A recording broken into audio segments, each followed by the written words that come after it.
Telugu taste బడ్స్కి స్వాగతం. ఈరోజు మనం మ్యాంగో లస్సీ ఎలా చేసుకోవాలో నేర్చుకుందాం. దానికి ముందుగా మిక్సీ కానీ ఆరెంజ్ జ్యూసర్ కానీ తీసుకోండి.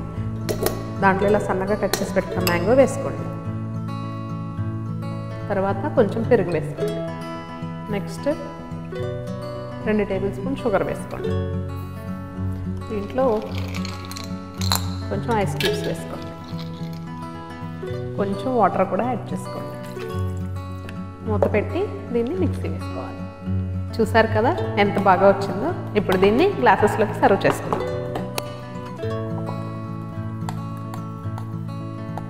సమ్మర్లో మనకు మామిడి పండ్లు దొరుకుతాయి కదా, వాటితో ఇలా లస్సీ రెడీ చేసుకొని ఎంజాయ్ చేయండి. అంతే, ఎంతో టేస్టీ మ్యాంగో లస్సీ రెడీ. మరిన్ని వంటల కోసం, వాటి తయారీ విధానాల కోసం please subscribe to Telugu taste buds.